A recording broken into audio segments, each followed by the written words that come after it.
Assalamualaikum warahmatullahi wabarakatuh. Pada hari ini kita akan belajar mengenai persamaan Cauchy-Riemann.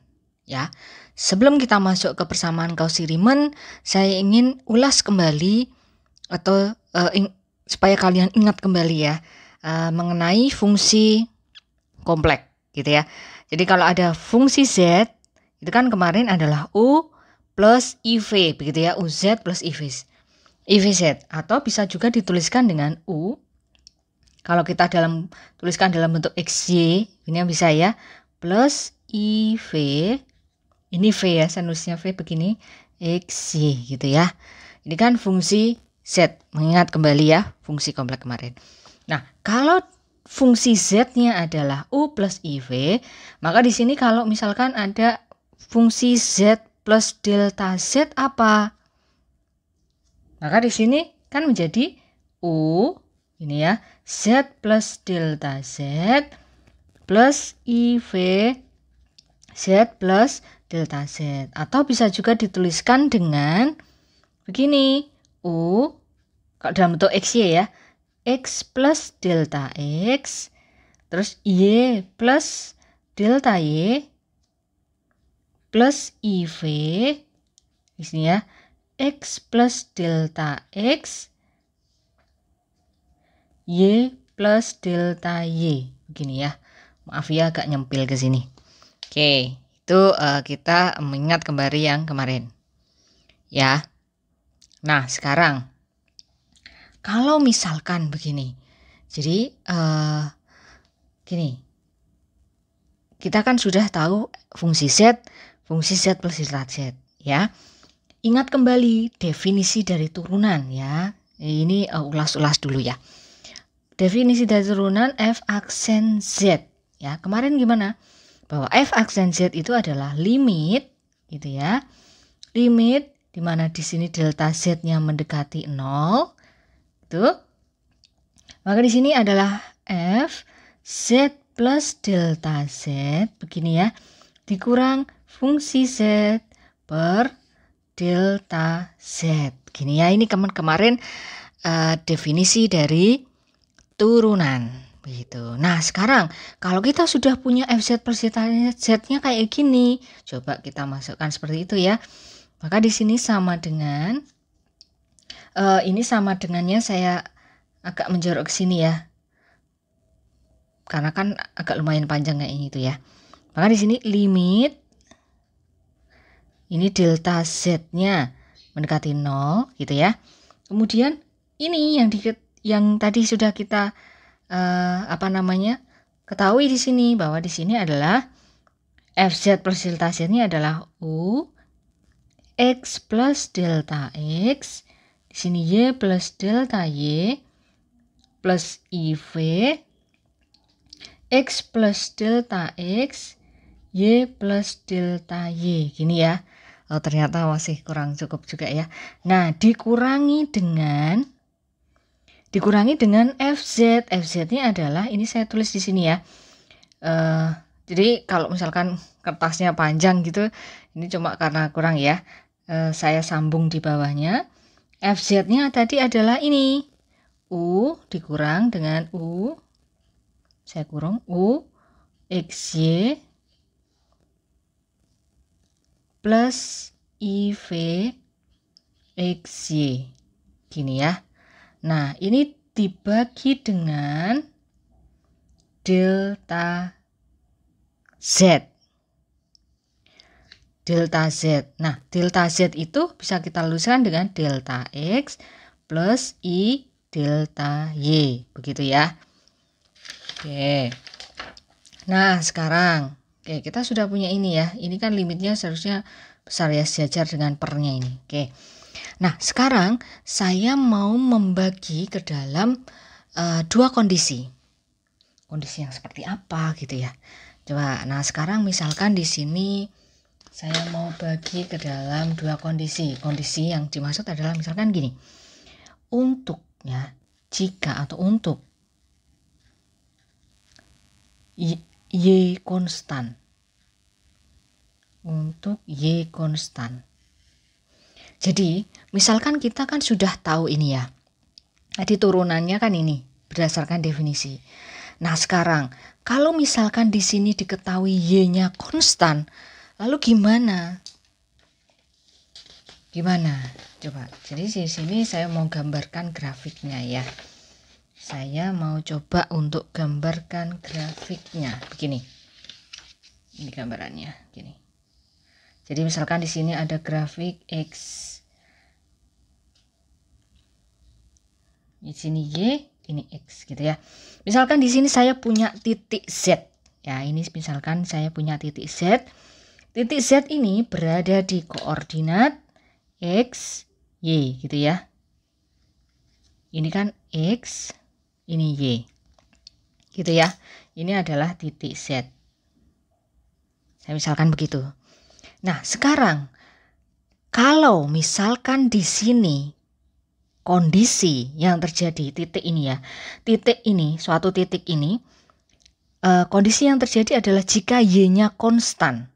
Yang terjadi misalkan di sini y-nya konstan ya. Artinya di sini bisa jadi di sini terjadi perubahan x-nya. Ya, semoga bisa dipahami ya. Artinya kalau dia y-nya konstan di sini, karena di situ keterangannya hanya y-nya konstan, x-nya sedangkan x-nya kan tidak ada keterangannya, artinya bebas ya. X-nya itu kan bisa bergerak ke sini. Ya, artinya bisa mengalami pergerakan sebanyak yang namanya adalah delta x.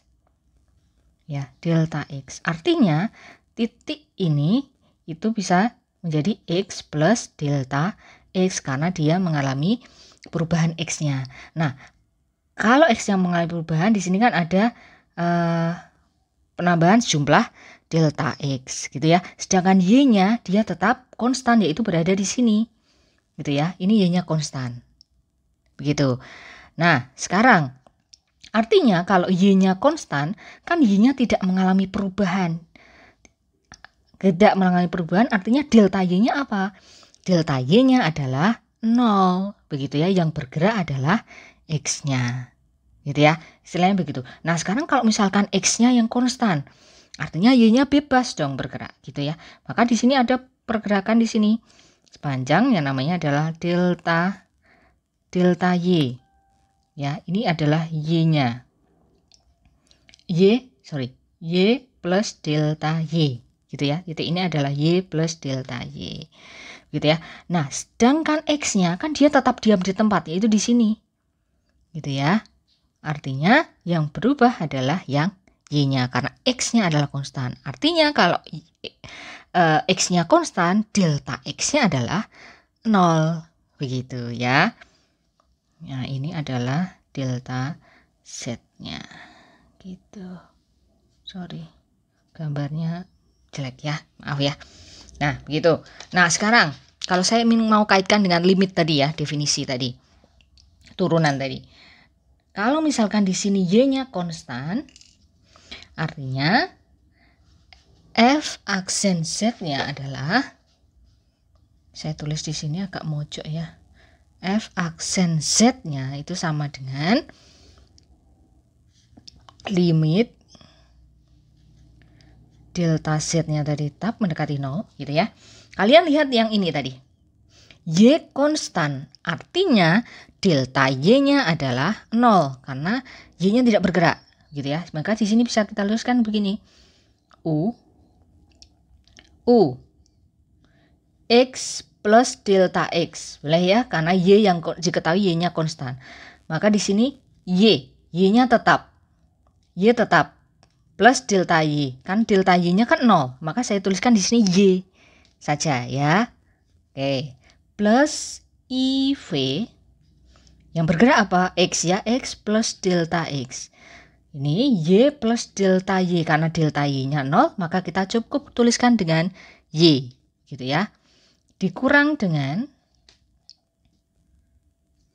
U, saya tuliskan di sini ya. Saya tuliskan nyambung.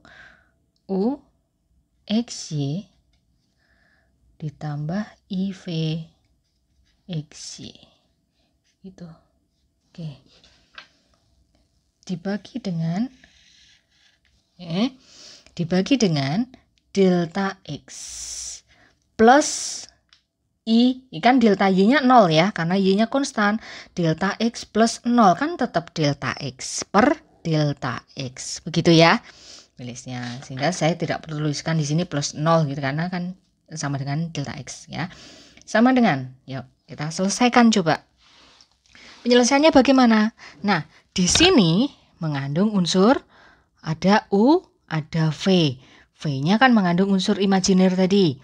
Kita kelompokkan mana yang real, mana yang imajiner. Maka di sini menjadi limit ya. Limit karena di sini delta Z mendekati 0.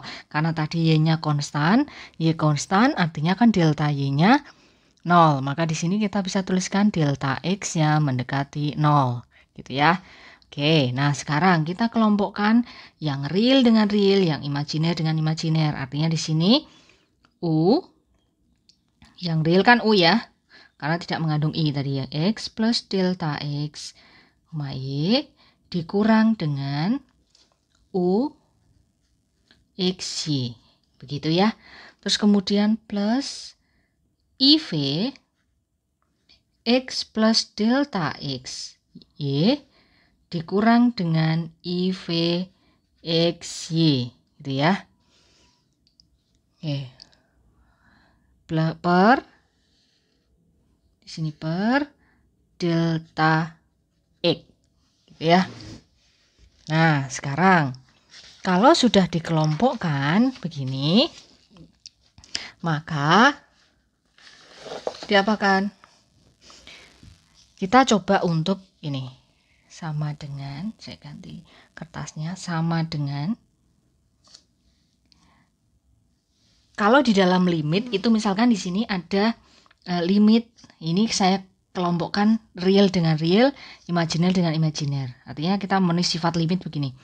Limit delta X mendekati 0, real dengan real ya, UX plus delta X Y dikurang UXY, ini per delta X ditambah dengan limit, nah, ini saya pisah maksudnya limitnya ya, delta X, supaya yang imajiner dengan imajiner, real dengan real gitu ya.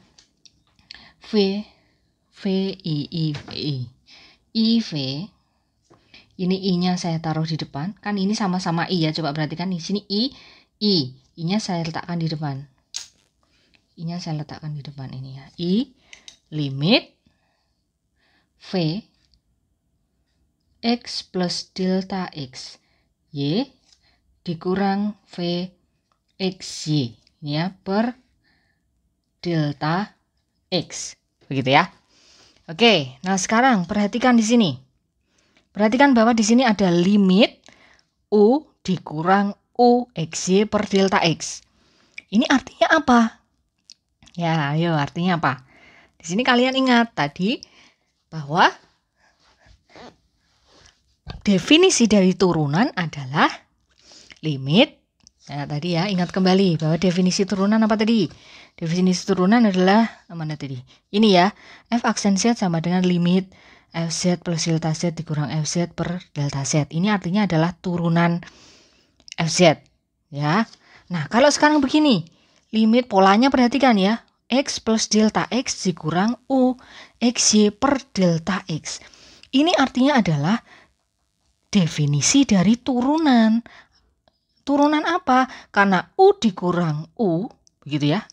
Ada penambahan di sini X per delta X, artinya di sini adalah turunan U terhadap X do U per do X, gitu ya. Ditambah dengan I. Nah ini kalian perhatikan V dikurang V per delta X, artinya di situ ada turunan V terhadap X, gitu ya. Ini adalah yang pertama. Kondisi yang pertama. Begitu ya. Oke. Nah, sekarang kita ke kondisi selanjutnya, yang kedua. Kondisi selanjutnya adalah untuk X-nya konstan. Gantian sekarang, kalau yang tadi Y-nya konstan, sekarang yang X-nya yang konstan. Nah, kalau di sini X-nya konstan, apa yang terjadi dengan turunannya? F aksen Z-nya adalah limit, ya, limit. Kita tuliskan delta Z mendekati 0. Kita tuliskan lagi U, ya, U kuncinya di sini. Karena di sini X-nya konstan, maka di sini X plus delta X, artinya delta X-nya adalah 0 karena konstan, gitu ya. Maka saya tuliskan tetap di sini X, Y plus delta Y, gitu ya. Plus IV X Y plus delta Y. Begitu, dikurang dengan U XY, dikurangkan gini ya, plus IV XY. Ini kurang besar gitu ya. Nah, pernya adalah tadi kan delta Z di sini ya. Delta Z kan artinya delta X plus I delta Y gitu ya. Karena di sini X-nya konstan, artinya delta X-nya 0. Gitu, 0 plus I delta Y kan artinya I delta Y gitu ya. Oke, nah sekarang lanjut. Yang di sini sama dengan lanjutnya adalah kita kelompokkan mana real, mana imajiner, begitu ya. Maka di sini limit. Di sini karena yang X-nya konstan, maka di sini delta Y-nya yang mendekati 0. Tuh, sehingga di sini U X Y plus delta Y. Kita kelompokkannya real dengan real ya. U X Y plus I V X Y plus delta Y dikurang IV XY gitu ya, per I delta Y. Nah, sama dengan, nah ini saya memanfaatkan sifat rumus, jadi kata yang real, limit real ditambah dengan limit imajiner sendiri kan gitu ya. Sehingga di sini limit delta Y-nya mendekati 0, U X Y plus delta Y dikurang U X Y ini per I delta Y ditambah dengan limit, di sini delta Y-nya mendekati 0. Nah, di sini I-nya saya tuliskan di luar ya, saya letakkan di luar ya, I. Ini sampel tanda ya. Terus V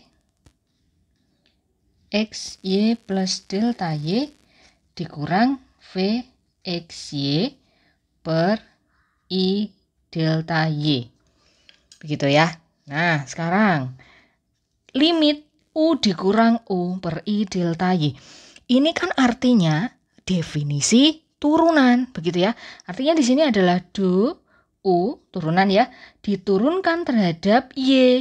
Maka di sini I do Y, karena di sini ada I-nya ya, maka di sini ada per I do Y gitu ya. Ditambah dengan, nah kalian perhatikan di sini I dibagi dengan I ya, 1 ya akhirnya ya. Oke, 1. Maka di sini 1. Saya tidak saya teruskan. Hanya V dikurang V per Y. Artinya adalah turunan V terhadap Y, begitu ya. Nah, kalian perhatikan di sini. Di sini kan ada per I. I-nya kan di bawah ya. Nah, usahakan kalau di sini ada per I, maka supaya I-nya itu posisinya tidak sebagai penyebut. Nah, gimana caranya? Kita ubah dulu di sini, yaitu dikalikan dengan I per I ya, khusus yang ini gitu ya. Maka di sini kan bisa dibentuk menjadi begini, do U per I do Y. Ini supaya I-nya tidak di bawah kan bisa dikalikan dengan I per I begitu ya. Yang ini tetap do V per do Y gitu ya. Artinya di sini kan menjadi I do U I ya, posisinya kan I-nya berubah di atas ya.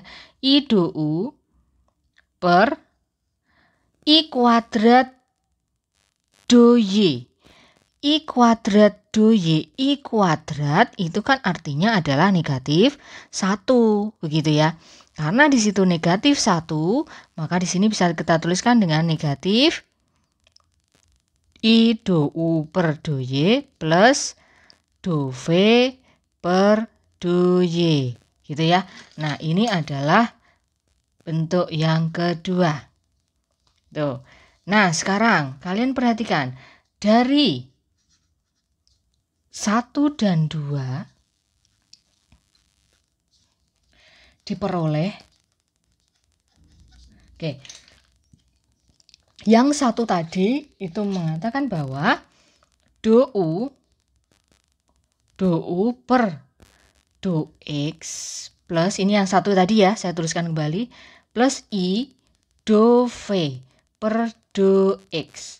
Nah, kan sama-sama tadi kan ini adalah F aksen Z gitu ya. F aksen Z gitu ya. Nah, sama dengan yang kedua juga F aksen Z.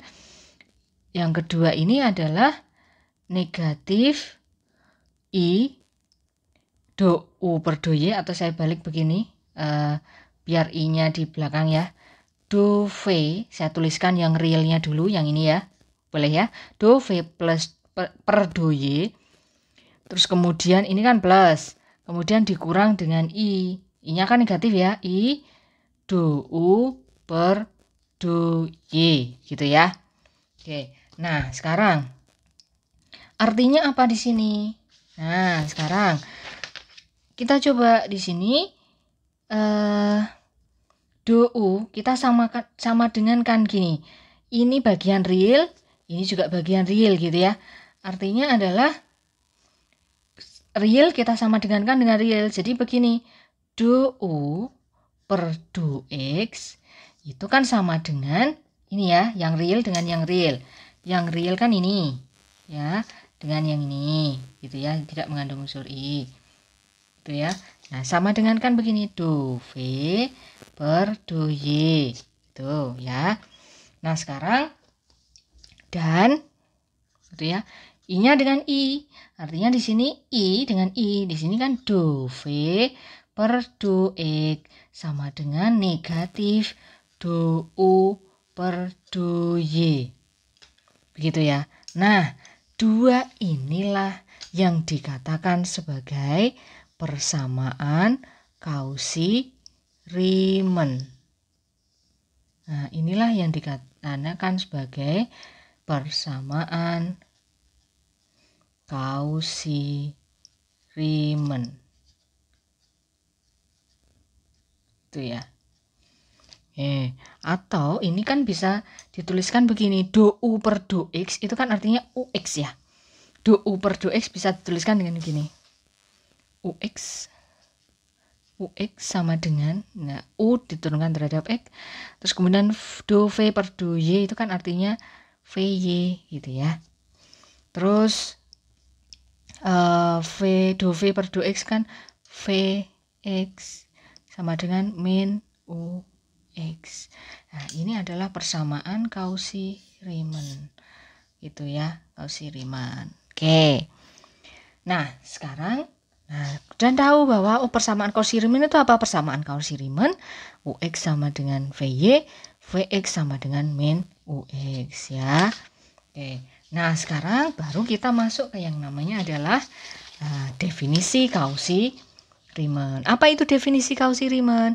Definisi Cauchy-Riemann itu mengatakan bahwa suatu fungsi f dikatakan analitik pada domain D jika dan hanya jika turunan parsial pertama dari U dan V memenuhi persamaan Cauchy-Riemann, yaitu tadi UX sama dengan VY dan UY sama dengan negatif VX ya. Jadi definisi persamaan Cauchy-Riemann, suatu fungsi dikatakan analitik jika memenuhi persamaan Cauchy-Riemann ini gitu ya. Oke, nah sekarang kita langsung ke contoh. Contohnya begini. Diketahui suatu fungsi Z-nya adalah Z kuadrat. Pertanyaannya, apakah fungsi Z ini analitik untuk semua Z? Ingat ya, definisi tadi mengatakan suatu fungsi dikatakan analitik jika memenuhi yang namanya adalah persamaan Cauchy-Riemann. Persamaan Cauchy-Riemann ya. Nah, karena yang diketahui adalah fungsi Z-nya adalah Z kuadrat gitu ya. Z itu artinya adalah X plus Y, bisa dituliskan begini, X plus Y kita kuadratkan, begitu ya. Atau kalau dijabarkan kan menjadi X kuadrat plus 2XY I plus I kuadrat begini ya. Atau I kuadrat itu kan negatif 1 ya. Negatif 1 artinya kita langsung kelompokkan realnya dengan real. X kuadrat dikurang Y kuadrat plus 2XYI. Ya, oke. Nah sekarang untuk mencari persamaan Cauchy-Riemann, ya kalian harus tahu mana yang U-nya, mana yang V-nya. Yang U-nya adalah yang bagian realnya tadi, ini U-nya. Yang bagian imajinernya adalah V-nya. Gitu ya. Nah, perhatikan di sini. Perhatikan. U-nya adalah U-nya adalah X kuadrat dikurang Y kuadrat. Ya, kalau U-nya adalah X kuadrat dikurang Y kuadrat, maka UX-nya apa? UX artinya adalah do U per do X tadi ya. U diturunkan terhadap X.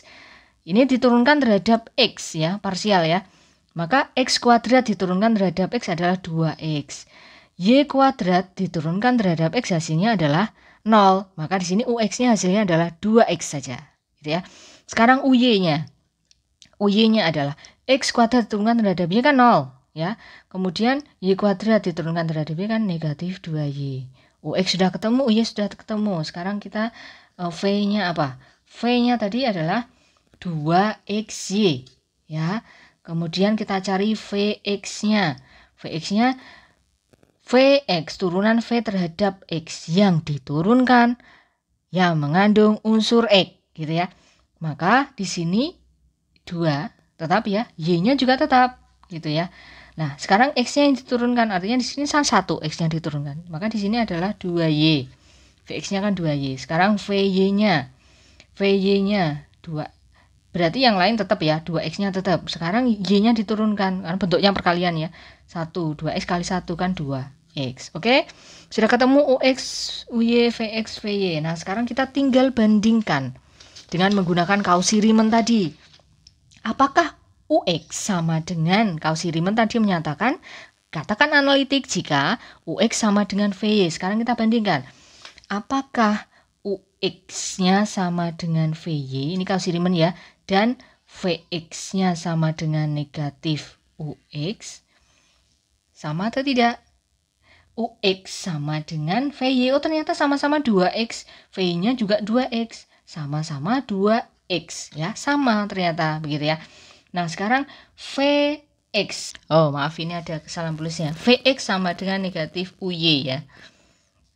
Kalian perhatikan Vx-nya adalah 2Y, UY-nya negatif 2Y. Betul ya? Sehingga di sini kan Vx-nya 2Y negatif sama dengan negatif. Jadi begini, 2Y itu kan sama dengan negatif 2Y. Betul ya? Memenuhi ini, gitu ya. Nah, karena memenuhi persamaan kau. Jadi di sini memenuhi persamaan Cauchy-Riemann. Artinya adalah fungsi Z analitik di semua Z. Gitu ya. Oke, semoga bisa dipahami untuk contoh yang pertama. Nah, sekarang kita contoh yang kedua. Contoh yang kedua seperti ini. Nah, pertanyaan sama, diketahui suatu fungsi, di sini saya jabarkan X-nya, ya, sama kan ya.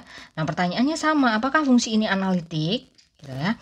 Ingat ya, dari definisi, suatu fungsi dikatakan analitik jika memenuhi persamaan Cauchy-Riemann. Nah, gitu ya. Nah, sekarang kita harus tahu dulu mana U-nya, mana V-nya. U-nya adalah, perhatikan. U-nya apa? U-nya adalah yang real. Maka kita tuliskan di sini 2X kuadrat Y kuadrat dikurang 3XY pangkat 3. Gitu ya. Nah, sekarang kita cari di sini U-nya ini, V-nya nanti ya. Ini kita cari UX-nya dulu. UX. UX-nya adalah apa? diturunkan terhadap X, 2X kuadrat Y kuadrat, diturunkan terhadap X. Ingat ya, yang diturunkan adalah yang mengandung unsur X, maka unsur yang lain tetap. Jadi di sini 2Y kuadratnya kan tetap. Nah, X kuadrat ini turunkan, X kuadrat turunkan kan 2X, gitu ya. 2X, oke, kali nanti dikurang dengan yang diturunkan X-nya, yang lain tetap 3Y pangkat 3, maka diturunkan kan ini 1, gitu ya. Sehingga di sini hasilnya adalah 4. XY kuadrat dikurang dengan 3Y pangkat 3. Oke, UX sudah ketemu. Sekarang kita mencari UY. UY diturunkan terhadap Y. Maka yang diturunkan yang mengandung unsur Y, yang lain tetap 2X kuadrat karena bentuknya perkalian ya. Dikali dengan 2Y dikurang dengan 3X-nya tetap. Y-nya pangkat 3-nya diturunkan 3Y kuadrat. Maka di sini menjadi 4X kuadrat Y dikurang 9XY kuadrat. Oke. Itu untuk U-nya. Nah, sekarang V-nya. V-nya adalah apa tadi ya? V-nya 2X kuadrat XY kuadrat min Y pangkat 3. V-nya adalah 2XY kuadrat dikurang Y pangkat 3. Sekarang kita cari Vx-nya. Diturunkan terhadap X ya. Maka yang diturunkan yang mengandung unsur X, yang lain kita tetap dulu ya. X diturunkan terhadap X kan 1. Dikurang dengan, nah ini Y pangkat 3 diturunkan terhadap X apa? Di sini tidak ada unsur X. Maka dia hasilnya adalah 0 turunannya. Begitu ya.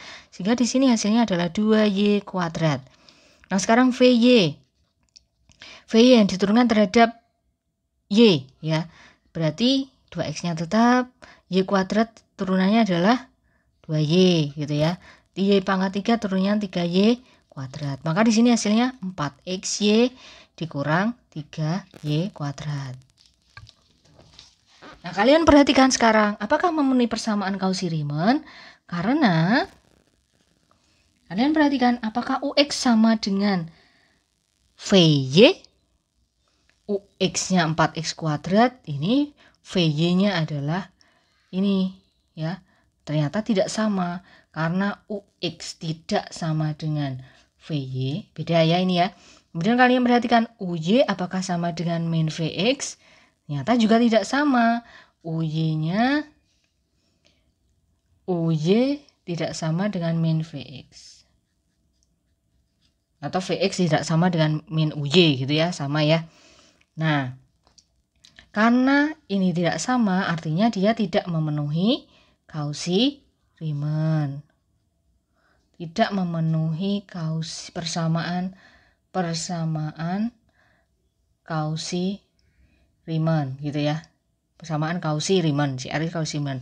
Artinya kesimpulannya adalah Fz fungsi Z tidak analitik. Begitu ya kesimpulannya, fungsi Z tidak analitik. Oke, nah hari ini kita belajar tentang persamaan Cauchy-Riemann. Begitu ya, semoga bisa dipahami. Semoga bermanfaat. Wassalamualaikum warahmatullahi wabarakatuh.